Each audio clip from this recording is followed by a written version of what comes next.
Hello everyone, welcome to Eklavya study point and I am Sachin. आज मैं आप सभी को क्लास 11th हिस्ट्री से जो आपका चैप्टर 3 है नोमैडिक एम्पायर्स, इसके इंपॉर्टेंट क्वेश्चन आंसर्स करवाने जा रहा हूं। आपके मिड टर्म एग्जाम्स में भी काम आएंगे, आपके फाइनल एग्जाम्स में भी ये क्वेश्चंस आपको काम आने वाले हैं। तो चलिए वीडियो को आगे बढ़ाया जाए।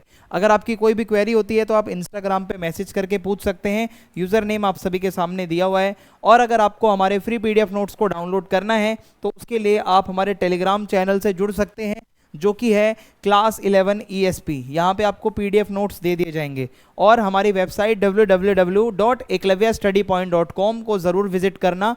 वहाँ भी आपको chapter wise notes, chapter wise question answers वगैरह मिलते रहेंगे। तो आज का जो हमारा सबसे पहला क्वेश्चन है वो ये बनता है, explain the achievements of Genghis Khan army and also state the reasons for its success. Genghis Khan की जो आर्मी थी उसकी क्या अचीवमेंट्स रही हैं। तो देखो भाई, achievements of Genghis Khan army, सबसे पहला है मैसिव एम्पायर। जो चंगेज खान था उसकी आर्मी की वजह से ही उसका एक बहुत मैसिव, एक बहुत बड़ा एम्पायर बन पाया, जो कि हिस्ट्री में बहुत बड़ा एम्पायर था भाई, stretching from China to Europe. China के पास से लेकर यूरोप तक फैल चुका था एम्पायर।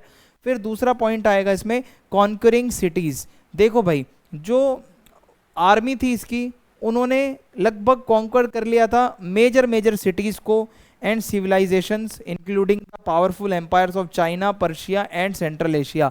चाइना हो या सेंट्रल एशिया हो, पर्शिया हो, मेन मेन जितने एम्पायर थे उनको पूरा इन्होंने कॉन्कर कर लिया था, उनकी सिटीज़ पे कब्जा कर लिया था। फिर है मिलिट्री टैक्टिक्स। जो मंगोल आर्मी थी, मंगोल्स की आर्मी, वो जानी जाती है अपनी एडवांस मिलिट्री टैक्टिक्स के लिए, लाइक सरप्राइज अटैक्स। भाई एकदम से आके अटैक कर देंगे, पता ही नहीं चलेगा कहाँ अटैक हुआ, कैसे हुआ। साइकोलॉजिकल वॉरफेयर, भाई एकदम साइकोलॉजिकली वो खेलते थे। और एफिशिएंट कम्युनिकेशन, कम्युनिकेशन सिस्टम बहुत बढ़िया था, टॉप क्लास का। फिर आता है कल्चरल एक्सचेंज। ये तो रीजंस बता रहा हूँ मैं आपको किस वजह से ये इतना सब कुछ अचीव कर पाए।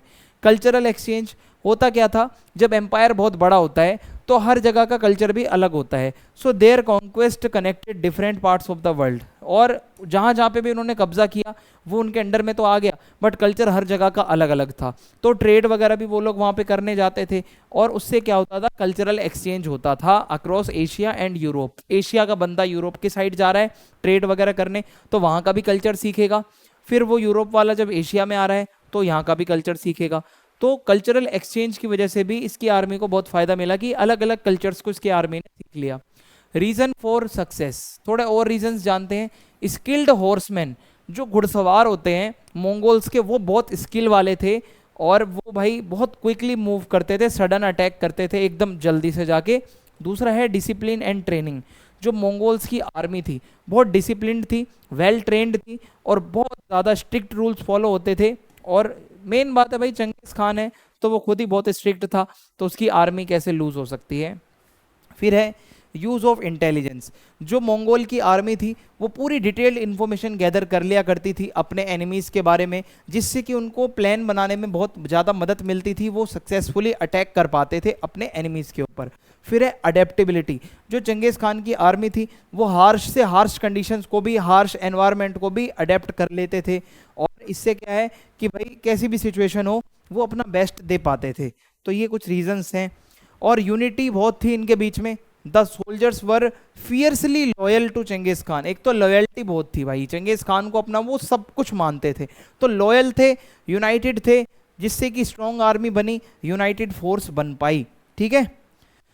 फिर उसके बाद अगला क्वेश्चन आता है, explain the reasons for the downfall of Mongol empire. देखो भाई, डाउनफॉल तो हर किसी का कभी ना कभी जरूर आता है, तो मंगोल्स का क्यों डाउनफॉल हुआ था वो हम समझ लेते हैं।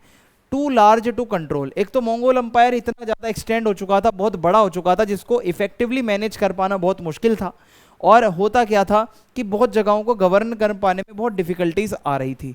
दूसरा है इंटरनल कॉन्फ्लिक्ट्स। होता क्या था, जब चंगेज खान की डेथ हो जाती है, देखो मेन तो चंगेज खान था जिसने इन सबको यूनाइटेड कर रखा था, और जब उसकी डेथ हो जाती है तो उसके आगे के जो डिसेंडेंट्स आए, जो उसके आगे की जो जनरेशन्स आई, वो आपस में ही लड़ते रहते थे भाई एम्परर बनने के लिए।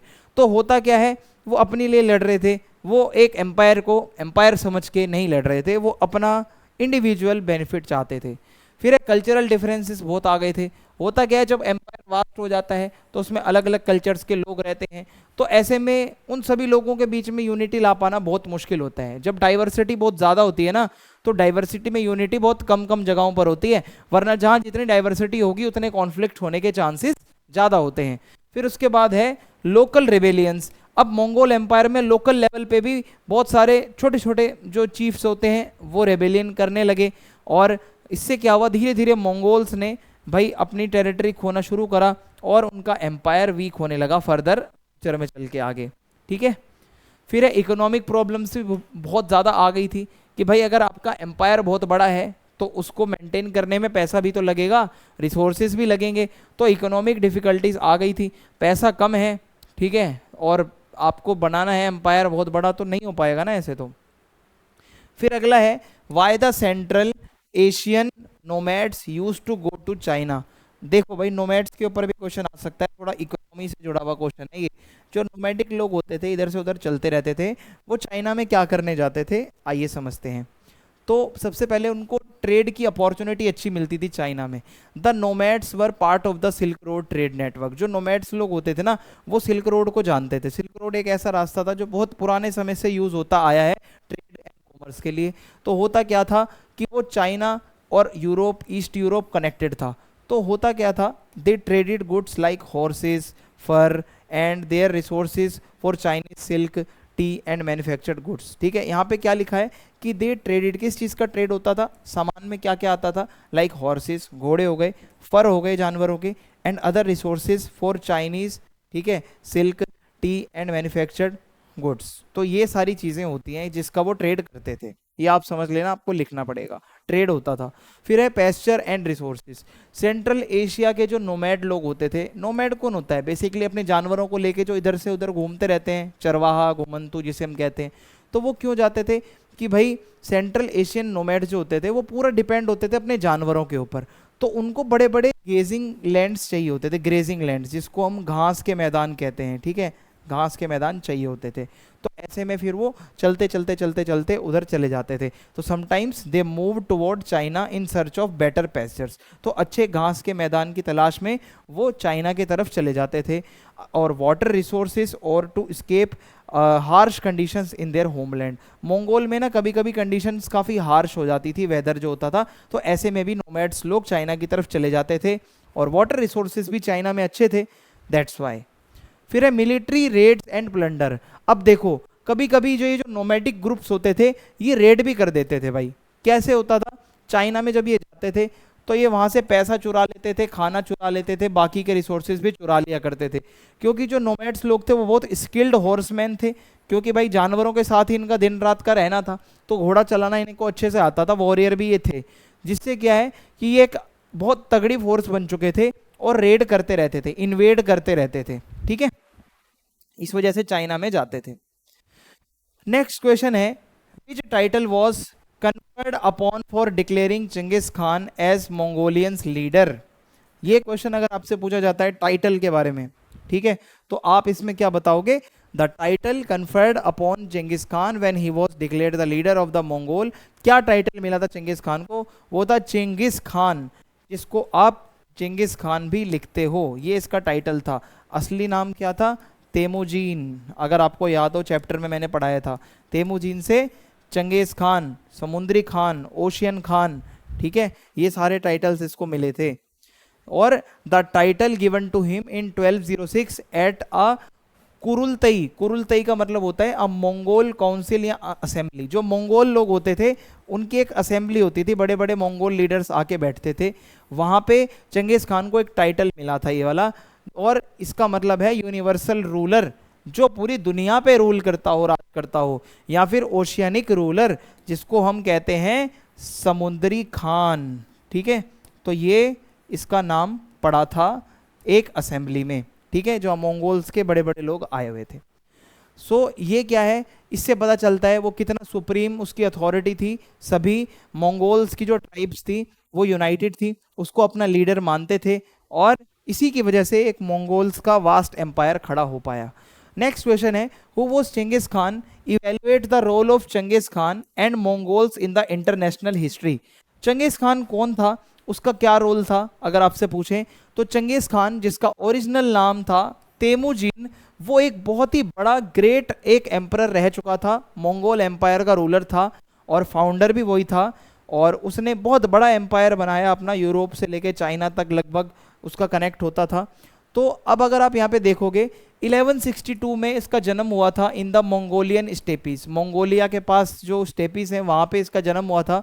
इसका मेन जो इसने काम किया था ना, वो जो मंगोल लोग टुकड़ों में बटे हुए थे अलग अलग ट्राइब्स में, इसने उन सभी ट्राइब्स को जोड़कर यूनाइटेड करा मंगोल्स को।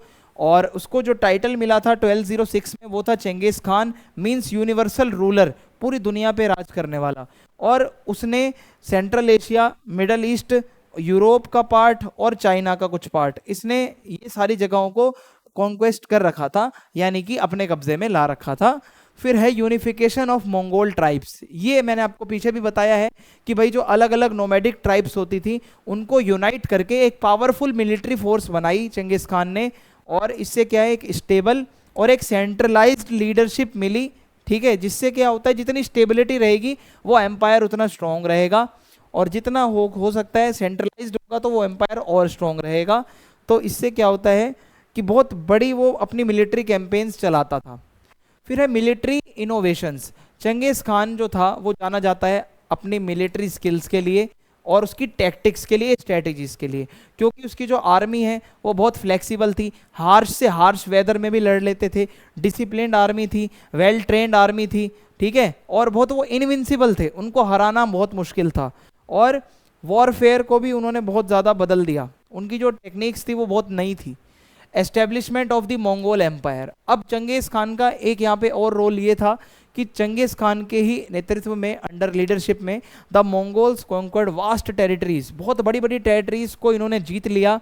लाइक यहाँ पे आप देखो, China in the east to Persia, the Middle East and parts of eastern Europe, in ये 3 जगहों के नाम ही बहुत बड़े हैं, और ये तीनों जगहों को मंगोल्स ने जीत लिया चंगेज खान की लीडरशिप में।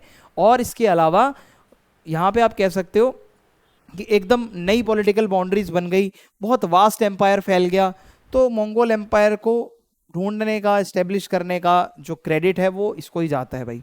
इसके अलावा मैं आपको ज़्यादा एक्स्ट्रा क्वेश्चंस नहीं करवाऊंगा, लिमिटेड क्वेश्चंस हैं, आप ये करके जाओ, ज़रूर इसमें से आपके एग्जाम में आएंगे। आर्मी के ऊपर करवा दिया है, चंगेज खान का रोल क्या था वो करवा दिया है, मंगोल्स का डिक्लाइन क्यों हुआ वो करवा दिया है, मेन आपके यहाँ से क्वेश्चंस बनते हैं। तो वीडियो पसंद आई है तो चैनल को सब्सक्राइब करें, लाइक करें, अपना फीडबैक लिखें, दोस्तों के साथ वीडियो को शेयर करें। जय हिंद, जय भारत, मिलते हैं नेक्स्ट वीडियो में।